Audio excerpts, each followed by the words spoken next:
The fog in Oregon always felt like cold breath against the window pane, but this September, a year after she was gone, it felt like a deliberate shroud. I lived in Portland now, trying to outrun the memory of that small, wet town and the lake that ate my best friend. My name is Emily, and I was 21, a college student trying to convince the world I was fine. Everyone called it a tragedy.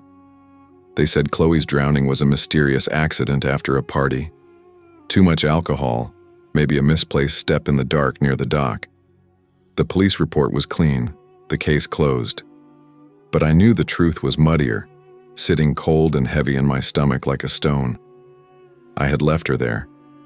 We'd had a terrible fight, the kind that shreds years of history, and I was too angry, too childish, too guilty to stay and make sure she got home safe. I just drove away. That was my sin.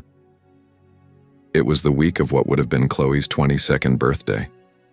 I was scrolling through old photos, punishing myself when my phone buzzed. Not a text from a contact, but a strange, untraceable message on a burner app I hadn't known I had.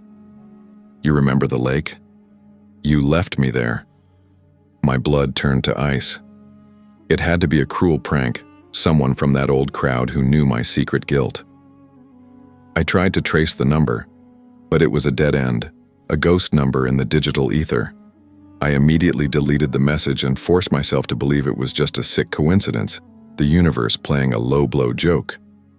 That night, the quiet in my apartment was crushing.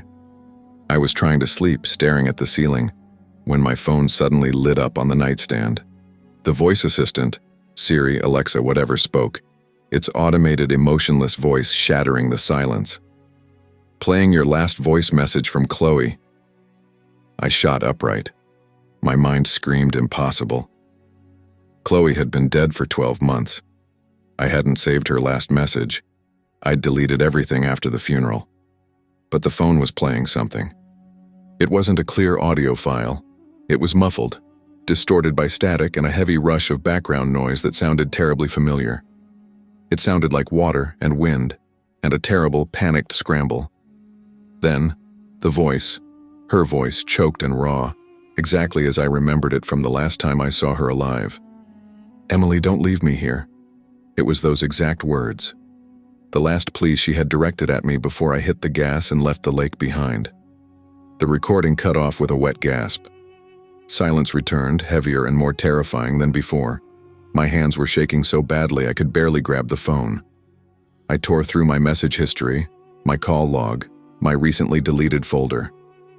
There was no voice note from Chloe, no trace of a file.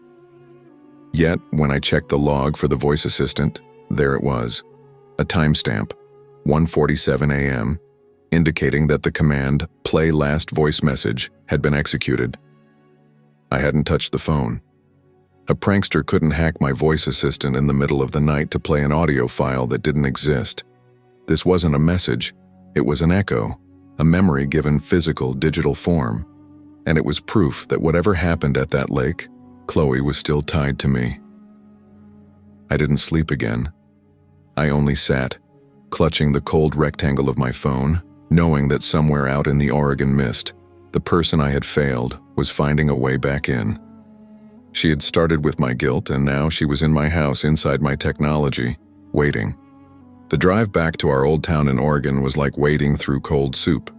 The mist clung low, swallowing the road and the mountains, isolating everything. The house where Chloe and I had shared 3 years of college life was empty now, sitting on a lonely street corner, silent and condemned by memory. The landlord had left it untouched since the accident, waiting for the legal dust to settle. I parked a few houses down and slipped the key into the lock, a key I should have thrown away months ago. The moment the door swung open, the smell hit me. Not dust, not mildew, but a familiar, sickeningly sweet scent that stole the air from my lungs. Chloe's favorite perfume, peony and rainwater. I hadn't smelled it since the funeral. I stumbled back, hand clamped over my mouth, the logical part of my brain screaming, "Impossible, impossible." But I went inside. The air was frigid, yet the scent was overpowering. as fresh as if she had walked through the doorway minutes before. The living room was exactly as we had left it that last morning. This was the first shock. The furniture hadn't been covered with sheets. Everything was in its place. On the little coffee table, there were 2 empty ceramic coffee mugs.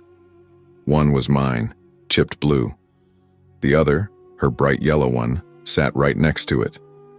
They were clean, dry, and positioned perfectly, as if we had just finished breakfast together.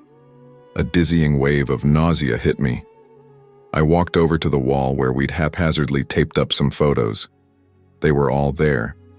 Us laughing, us studying, us standing by that lake, foolishly promising to be friends forever. It felt staged. It felt like she had been waiting for me to come back and appreciate her work. My hands were shaking, but I grabbed my phone. I had to record this, had to capture the evidence before my mind convinced me I was hallucinating. I hit the video recorder and began narrating, my voice thin and high, detailing the mugs, the scent, the impossible cleanliness of the empty house.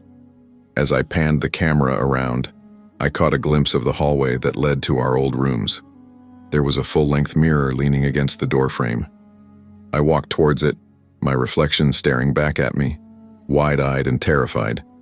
Then I saw the writing, scrawled directly onto the glass, not with paint or marker, but what looked disturbingly like condensation or old lipstick, were 3 words. "You said forever."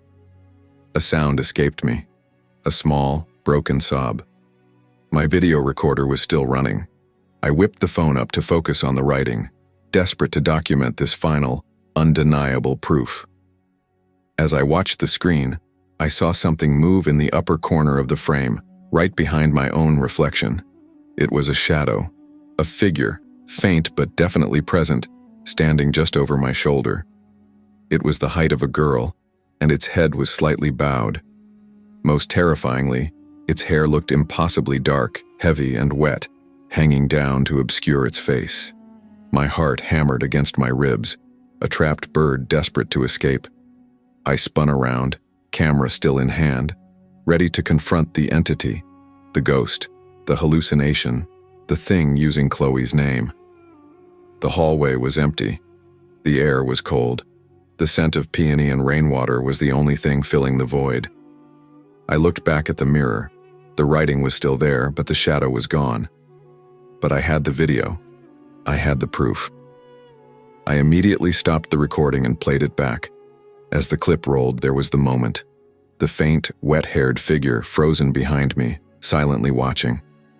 My guilt had built a ghost, or the ghost had found a way to use my guilt. Either way, I was trapped in this unsentimental house, and she was no longer waiting for me to leave.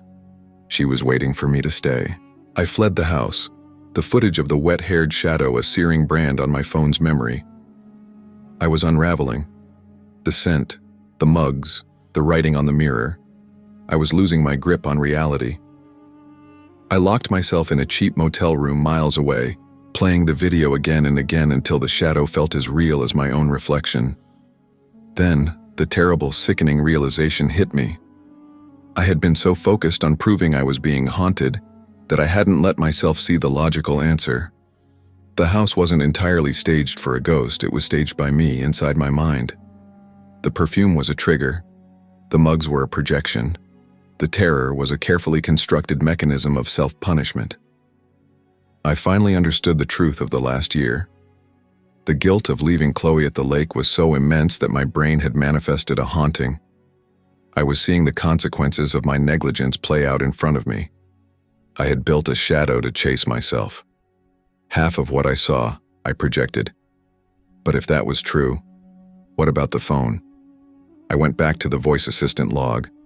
The file didn't exist, but the command had been executed, and it had played Chloe's voice, her dying words. I remembered the official timeline. Chloe's body was recovered 36 hours after I left. The police identified her 12 hours after that. I zoomed in on the timestamp of the phantom audio, 1:47 a.m. It was dated 48 hours after her death had been confirmed. This detail shattered my psychological explanation. A hallucination could replay a memory, but it couldn't create a digital trace of a message played 2 days after the person had ceased to exist. The guilt was real. The psychological breakdown was real. But the voice was coming from outside the boundaries of my rational mind. Chloe was not seeking justice. She was seeking reunion. That was the key.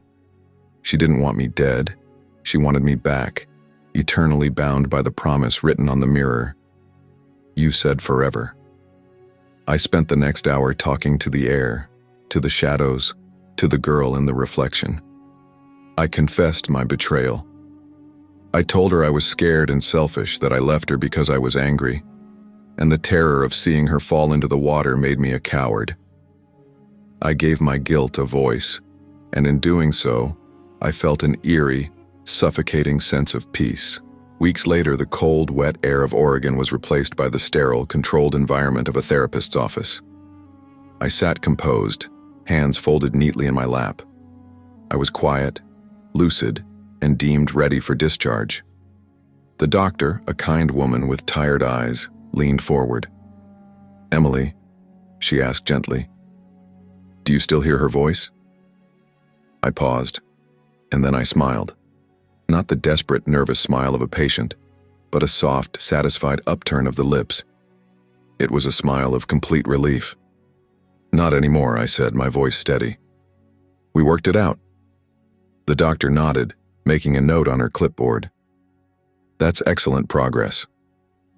As the camera slowly pulled away, lingering for a moment behind me, it began to zoom in on the large window overlooking the gray city street. The late afternoon light cast my figure onto the glass. Reflected in the window were 2 girls. Both shared my face, my eyes, my hair, my quiet smile. But one was slightly clearer than the other, and the second, fainter one seemed to be resting her chin casually on the shoulder of the first. Her dark hair looked impossibly heavy, slicked back as if recently dried. I didn't hear Chloe's voice anymore because I didn't need to. We were together just like we promised. The friendship had not ended in the grave. It had just changed hands. I was alive, but I was no longer just Emily. The guilt had driven me to a reunion, and Chloe had come home.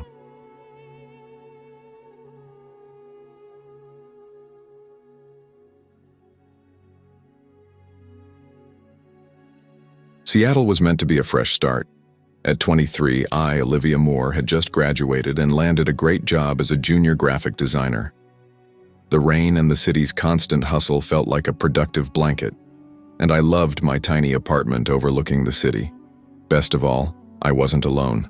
My social life was anchored by 3 people I trusted completely: Harper, Zoe, and Jake. We were the definitive modern friendship. We didn't need to be in the same room to feel connected. Our communication was constant and mostly digital. Shared memes, video reactions, group chats that exploded with inside jokes, and daily life updates delivered via spontaneous video stories. They knew everything about me, my anxieties, my bad habits, my silly career aspirations. They were, I truly believed, my real ones. The breakdown started simply with an email that slipped past my spam filter. The subject line was generic, but the body caught my eye. A clickable banner and the ominous text, "You've been mentioned in the Real Ones Club." I figured it was some influencer tagging me in a design group, or maybe an art community I'd forgotten joining. Curiosity winning out, I clicked the link. The page that loaded was dark, minimalist, and intensely private. It wasn't a public platform. It was a password-protected forum, a tiny corner of the web. My stomach clenched as I saw the latest post. My photo. Not a selfie, but a terrible, unedited picture of me stuffing my face with cheap takeout in my pajamas, taken from a strange, high angle. Below the photo was the caption, "She still thinks we're her friends." The blood drained from my face. I scrolled frantically. The content was all me. A voice recording of a late-night call where I'd cried about my boss. A short video clip, filmed in my bedroom while I was asleep, of me mumbling nonsense in my sleep. Every post was met with dozens of laughing emojis and GIF reactions. Then I looked at the user list. The usernames were twisted, mocking versions of my friends' online handles. Harper's signature icon was there. Zoe's odd grammar was reflected in the cruel commentary, and Jake's sardonic, cutting humor peppered the captions. It was them. The group was their private community, dedicated to mocking and documenting my life for their twisted amusement. It wasn't a dark web prank. It was a systemic, psychological torture orchestrated by the people I loved most. I immediately started shaking. I took dozens of screenshots, the indisputable proof of their betrayal. I slammed my laptop shut and grabbed my phone, ready to confront Harper, the one I had known the longest. "You guys need to stop. I saw the group," I typed in our main chat. Their replies were instant, filled with feigned shock. "What group? Liv, are you okay? You sound manic. Is the job too much?" I opened my gallery, my thumb hovering over the pictures. I scrolled through the thumbnails to select the most damning image, but I froze. They were gone. The screenshots I had just taken, the ones that proved their usernames, the captions, the terrifying video of me sleeping, had simply vanished. The gallery registered the storage space I had used, but the files themselves were replaced with blank gray squares. It wasn't a glitch. Someone had engineered this. As the reality of the digital cleanup sank in, I looked at the 3 simple words in our group chat. "You sound manic." I wasn't just betrayed. I was being expertly gassed. I suddenly felt cold, exposed, and utterly alone in my apartment, realizing that this secret club wasn't just about mean jokes.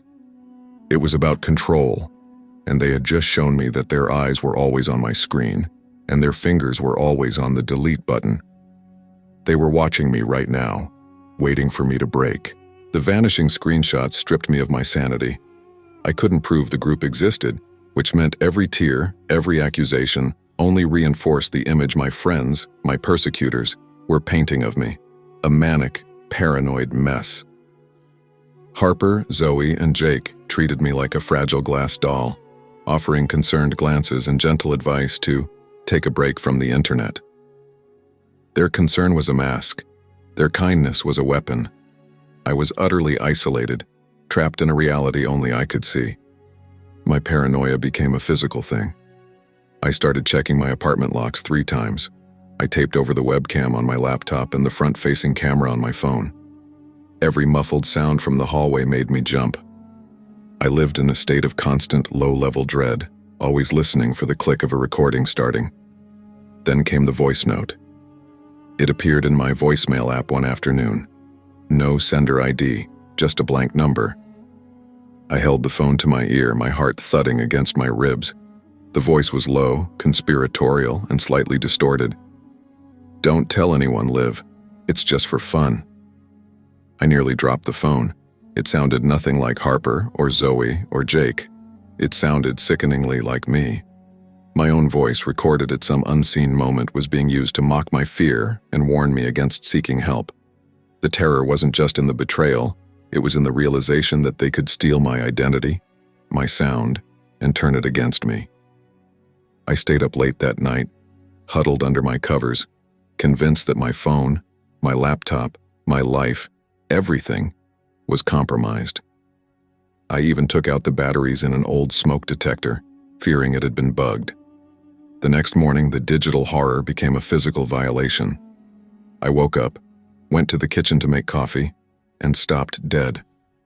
My dining table was bare, exactly as I had left it, except for one thing, a crisp color printout lying flat on the wood.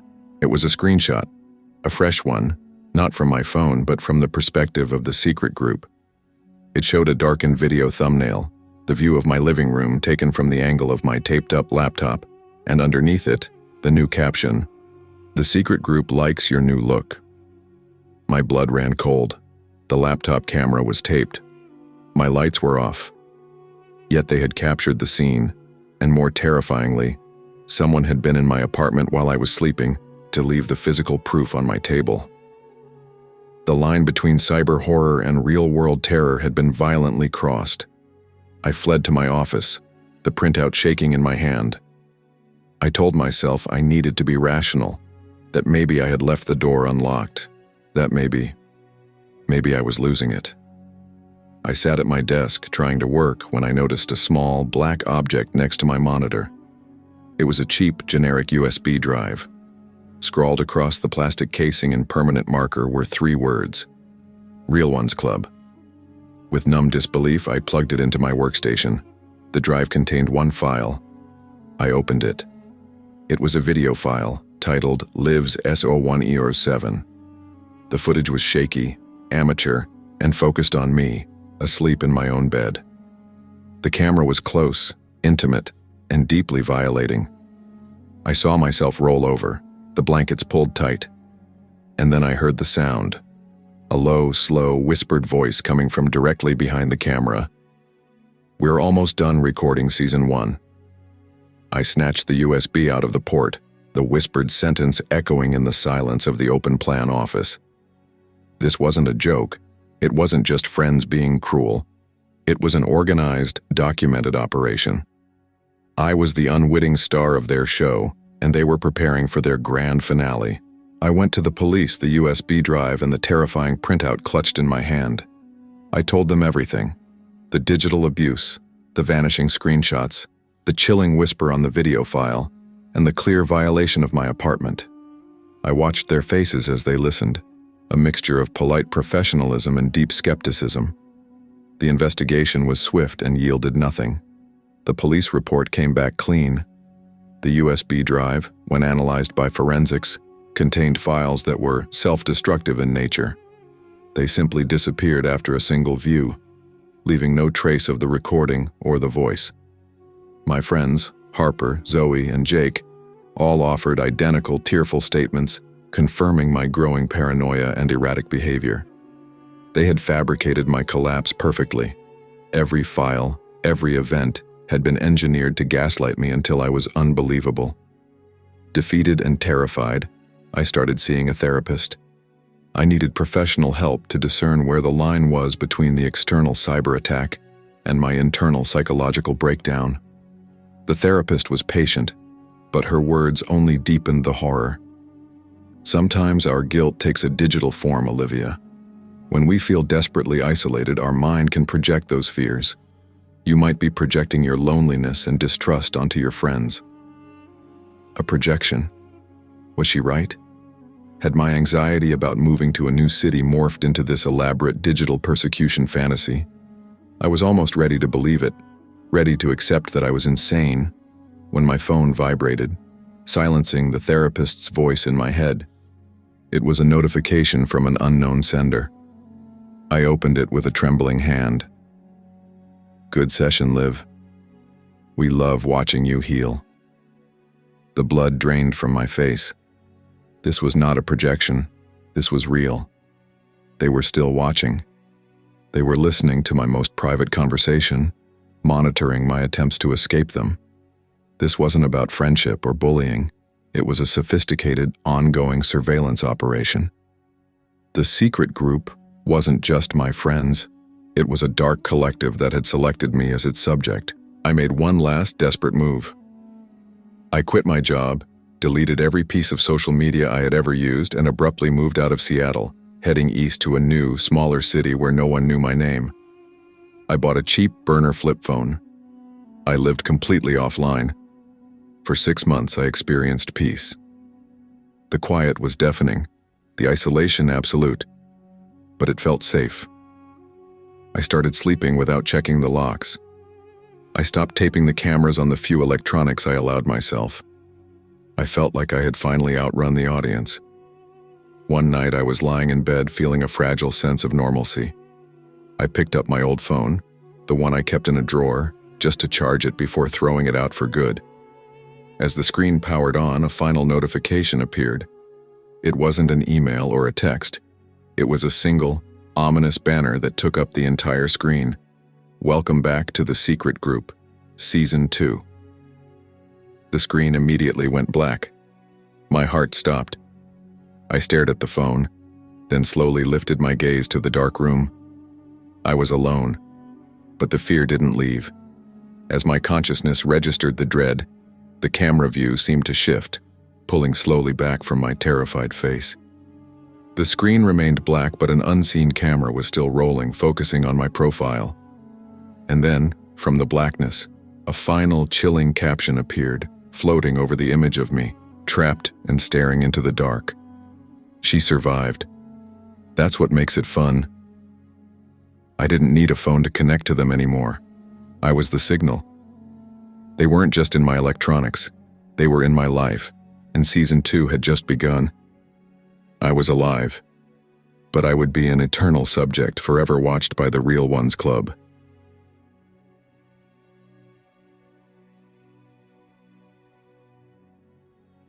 Portland, Oregon was a city of perpetual gray skies and endless possibility, or so I, Maya Brooks, told myself.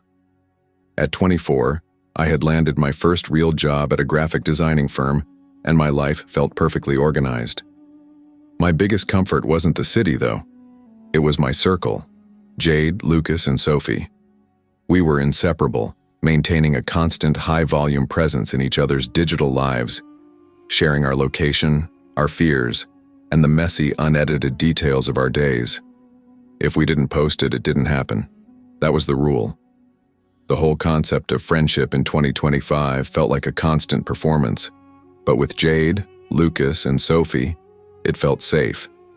Until the morning the email arrived. It was from an unfamiliar address, bypassing my spam folder and landing right in my inbox. The subject line was aggressive and strange. Check out the Real Maya Club. I hesitated, instantly feeling that cold, prickling anxiety that tells you something is deeply wrong. I clicked it anyway. The link took me to a private, sleekly designed forum. It was instantly sickening. The profile picture was a high-resolution photo of me, but not one I had ever posted. It was a slightly embarrassing close-up taken from a video call I'd had with Jade last week. The account name was a chilling distortion of my own. As I scrolled, my world shattered. Every post was a violation.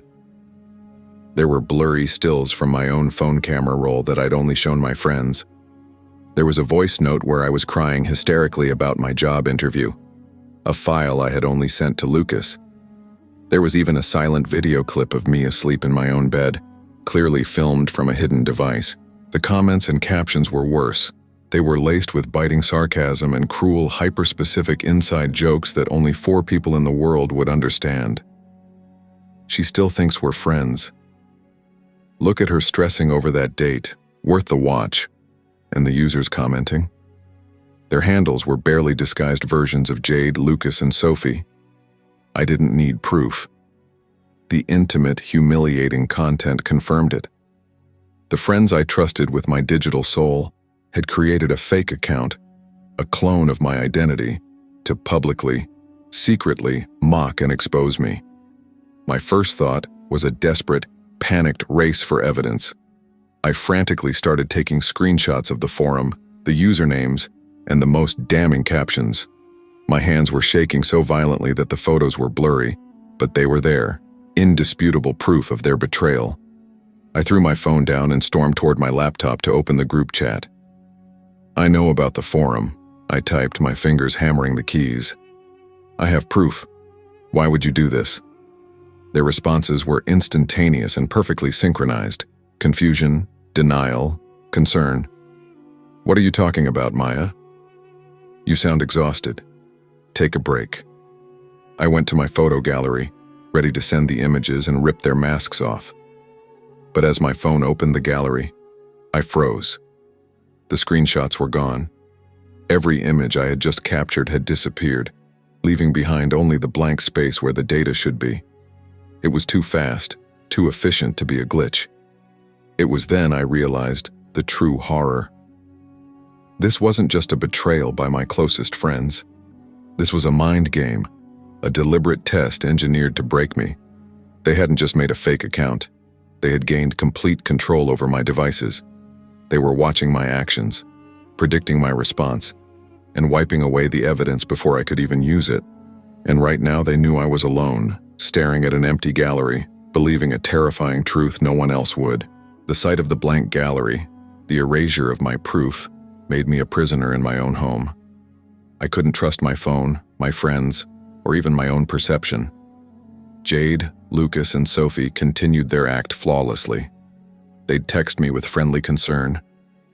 "Did you get enough sleep, Maya? You seem stressed." Their digital warmth was a thin, cruel blanket over the fact that they were systematically dismantling my sanity for sport. My days dissolved into a blur of paranoia. I taped every lens in my apartment, my laptop, my spare tablet, even the tiny camera on my seldom-used security system. I checked the locks multiple times a night, convinced they weren't just watching me online, but were physically monitoring my life in Portland. I spent hours looking at my friends' faces, trying to find the crack in the facade, the momentary flicker of cruelty that would confirm they were using the fake account to conduct a grotesque loyalty test. The psychological torment reached a new peak a few days later. A voice note appeared in my voicemail, not from a contact, but from a blocked, unknown number. My fingers shook as I pressed play. The voice was low, conspiratorial, and disturbingly intimate. "Don't tell anyone, Maya. It's just a test." My heart hammered against my ribs. The words were a direct response to my deleted messages, confirming they were reading my actions in real time. But the voice itself was the worst part. It sounded subtly altered, warped, yet undeniably, terrifyingly. It was my own voice. They weren't just recording me. They were using my sound, my identity, my very essence, as a tool for my own destruction. They wanted me to doubt my sanity so completely that I couldn't tell the difference between my inner fear and their external malice. I was huddled in my dark living room that evening, lights off, convinced the cameras could still see through the black tape, when the impossible happened. I woke up the next morning to an overwhelming silence, but my eyes immediately fixed on my desk. Lying next to my keyboard was a single, slick black USB drive. I hadn't seen it before. Scrawled across the top in red permanent marker were the words, "Proof of concept." A dizzying wave of nausea hit me. Someone had been in my apartment while I was asleep. The digital breach had become a terrifying physical intrusion. My hands were numb as I plugged the USB into my work laptop. It contained one file, a short, shaky video clip. I clicked play. The footage was focused entirely on me, asleep in my bed. The camera was close, intimate, and deeply violating. I saw myself roll over, my face slack in the deep sleep I so desperately needed. This was current footage. The recording was from last night. And then I heard it. A low, slow, whispered voice coming from right behind the camera, right next to the person who had been standing over me. "Season 1 is complete." I snatched the USB from the port, the final chilling sentence echoing in the room. The full scope of their mind trap clicked into place. This wasn't just a betrayal. This was an organized experiment, a documented psychological season where I was the lead subject. The fake account was the script, the vanishing files were the edits, and my friends were the directors. I immediately drove to the police station again, the USB clutched in my fist. But even as I told the officer about the whispering and the intrusion, I knew it was futile. They had already set the trap, and I was trapped inside Season 1. The police dismissed the USB evidence as a corrupted file and a symptom of my paranoia. My friends, Jade, Lucas, and Sophie, maintained their perfect facade of concerned innocence, their identical testimonies cementing the official verdict. Maya Brooks is having a mental breakdown. I was the subject of the investigation, not the victim. The test had been successful. With nowhere else to turn, I entered therapy. I desperately hoped a professional could separate the cyber horror from the psychological trauma. The therapist, a sympathetic woman named Dr. Chen, listened patiently to my terrifying narrative. The fake account, the vanishing proof, the whispers. She offered a rational, heartbreaking diagnosis. Sometimes, Maya, the guilt of leaving one stage of life and entering another, the loneliness of a new city, can lead to projection. You might be projecting your feelings of distrust and betrayal onto your closest friends. I was on the verge of accepting her diagnosis, ready to believe I was indeed losing my mind, when my phone vibrated. I kept my old, heavily monitored phone in a locked drawer, only charging it periodically to see if I could access the Real Maya Club forum again. The screen showed a notification from an unknown sender. "Good session, Liv. We love watching you heal." The blood drained from my face. They were in my life, listening to my most vulnerable moments, monitoring my attempts to escape them. This was not projection. This was sophisticated, systematic surveillance. They had found the ultimate proof of my helplessness. I was talking about them, and they were listening. I quit my job the next day. I deleted every social media account I had ever owned, destroyed my laptop, and sold my car for cash. I didn't tell a single soul where I was going. I moved across state lines to a tiny, quiet apartment where the nearest neighbor was a quarter-mile away. I bought a cheap flip phone, never connected it to data, and started living in the deepest isolation I could manage. For 3 months, I felt safe. I was cut off from the digital world, shielded from the betrayal. I started sleeping through the night. The silence felt like a victory. It was late one night when I decided it was finally time to toss my old devices. I found my old smartphone, the source of all my torment, and plugged it in for one last charge before dropping it in a bucket of water. As the screen powered on, a single notification popped up, filling the display. It was a digital banner, crisp and clean against the dark screen. "Welcome to Season 2 of The Secret Club." My heart plummeted into my stomach. I gasped, dropping the phone onto the carpet. I hadn't connected the phone to Wi-Fi. It couldn't have updated. Yet there it was. I didn't move. I didn't scream. I just stared at the notification, realizing the chilling finality of the test. I was still in the game, escaping the city, deleting my accounts. It hadn't worked because the game wasn't about location. It was about control. The camera view seemed to pull slowly back from my paralyzed figure. The screen of the dropped phone went dark, but the focus shifted to the top of my old, dusty laptop, which I'd forgotten to destroy. As the camera zoomed in, I could clearly see the tiny little lens. The black tape I had placed over it months ago was missing, cleanly peeled away. And in the silence of my remote, safe apartment, the minuscule webcam light flickered, a tiny pinprick of glowing green. I was alive, but I was not free. My closest friends had proven their loyalty to the club, not to me. And as the tiny green light glowed, casting my terrified image back to my eternal audience, I knew I was the unwilling star of a never-ending show. Season 2 had begun, and the betrayal was complete.